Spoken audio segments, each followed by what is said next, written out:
Halo, assalamualaikum. Waalaikumsalam Pak Guru. Apa kabar anak-anak? Baik Pak, alhamdulillah. Baik, hari ini belajar secara online ya anak-anak.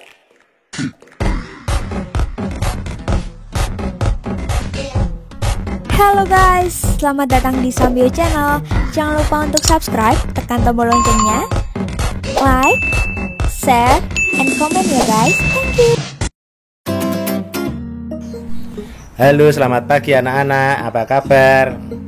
Mari kita langsung ke materi pembelajaran, yaitu manfaat tumbuh-tumbuhan bagi manusia dan hewan. Manfaat tumbuhan bagi manusia antara lain sebagai berikut. 1. Sumber energi bagi manusia. 2. Sumber vitamin untuk menjaga kesehatan tubuh. 3. Sumber oksigen untuk bernafas. 4. Pengikat air tanah. 5. Peneduh dan memperindah kehidupan di bumi. Manfaat tumbuhan bagi hewan yaitu sebagai sumber energi bagi hewan untuk tumbuh, berkembang menjadi besar. Sekarang Pak Guru ingin bertanya, apa yang terjadi jika tidak ada tumbuhan? Ayo, siapa yang bisa menjawab? Saya Pak Guru. Baik, sekarang kamu jelaskan kepada teman-temanmu yang ada di rumah. Kalau nggak ada tumbuhan, hewan dan manusia tidak memiliki sumber makanan. Bumi menjadi gersang dan kehidupan akan berakhir. Nah, mengapa tumbuhan menjadi sumber kehidupan bagi manusia dan hewan? Ada yang tahu? Wah, tepat sekali. Karena tumbuhan adalah produsen penghasil cadangan makanan dan sumber oksigen untuk bernafas dan melindungi bumi dari sengatan sinar matahari. Bagaimana anak-anak? Masih semangat kan? Mari kita belajar tentang proses pertumbuhan jagung. Proses pertumbuhan jagung. Mula-mula biji jagung ditimbun dengan tanah. Kemudian disiram setiap hari yang berganti malam sampai tumbuhlah tunas. Semakin hari semakin tinggi dan semakin besar. Kurang lebih 2 bulan tumbuhlah menjadi tumbuhan sempurna dan mulai menghasilkan biji jagung dengan baik. Sebelum kita mempelajari proses penyerbukan tumbuhan generatif, kita harus tahu bagian-bagian bunga terlebih dahulu.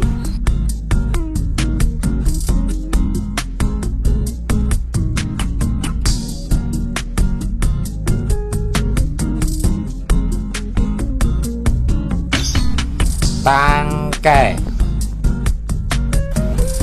dasar bunga, kelopak, putik, tangkai putik, benang sari, bakal buah, mahkota. Wah, hebat sekali. Anak-anak sudah belajar mengenai bagian-bagian bunga. Sekarang kita belajar mengenai penyerbukan oleh angin. Padi merupakan salah satu tumbuhan dengan serbuk sari yang mudah dibawa angin. Maka proses penyerbukannya dibantu oleh angin. Nah, ini gambar padi yang belum memiliki buah, yaitu masih memiliki benang sari. Ketika angin berembus akan melewati benang sari, maka serbuk sari terhempas sehingga ada serbuk sari yang jatuh ke putik. sehingga serbuk sari yang jatuh ke putik turun ke ovarium. Lalu beberapa waktu ke depan, benang sari dan penutupnya akan rontok, lalu tumbuhlah biji padi. Penyerbukan bunga oleh hewan biasanya dilakukan oleh lebah, burung, atau kelelawar. Pertama, kita akan belajar tentang penyerbukan yang dibantu oleh lebah. Lebah suka sekali hingga pada bunga. Salah satunya adalah bunga kamboja. Ketika lebah mengisap nektar bunga, maka kakinya menginjak serbuk yang ada pada benang sari. Selanjutnya, lebah akan berpindah posisi untuk mencari nektar, sehingga kakinya yang telah menginjak serbuk sari akan mengenai putik bunga, lalu serbuk sari akan menyerap ke dalam bertemu bakal buah. Kemudian bakal buah berubah menjadi buah dan biji. Setelah beberapa saat, mahkota dan benang sari akan rontok dan tumbuhlah buah. Penyerbukan serangga tidak harus dengan lebah, tetapi bisa dengan kumbang api, kupu-kupu, atau semut. Kedua, penyerbukan oleh kelelawar. Salah satu bunga yang penyerbukannya dibantu oleh kelelawar adalah bunga durian. Sama seperti serangga, kelelawar mengkonsumsi nektar yang ada di bunga. Ketika kelelawar menggerogoti bunga untuk mencari dan mengkonsumsi nektar, serbuk sari akan berhamburan sehingga serbuk sari mengenai putik dan turun hingga ke bakal buah. Kemudian mahkota dan benang sari rontok, maka tumbuhlah buah durian.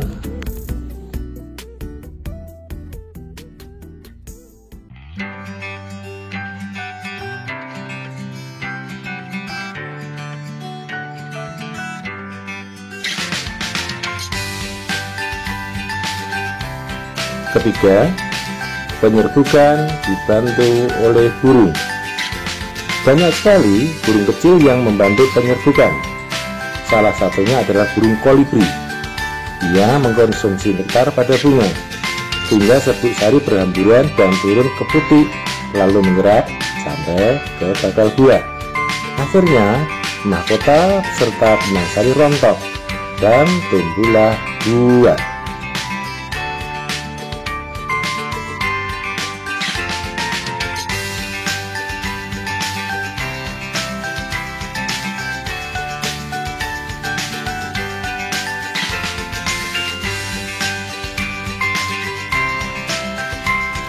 Penyerbukan yang dibantu dengan manusia. Salah satu tumbuhan yang dapat dibantu oleh manusia adalah bunga vanili. Pertama-tama kita membutuhkan kayu kecil atau bisa menggunakan tusuk gigi, lalu sobek bunga untuk mencari benang sari. Kemudian ambillah serbuk sarinya. Setelah itu tempel serbuk sari pada kepala putik. Selanjutnya, serbuk sari akan turun bertemu dengan bakal buah. Beberapa waktu kemudian, mahkota dan benang sari akan rontok. Akhirnya, tumbuhlah buah.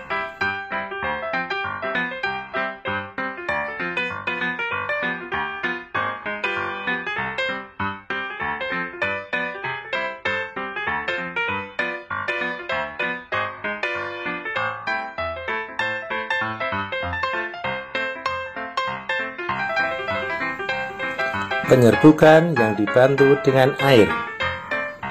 Penyerbukan ini juga dibantu dengan air, bisa air hujan atau cipratan air. Salah satu contohnya adalah bunga seroja.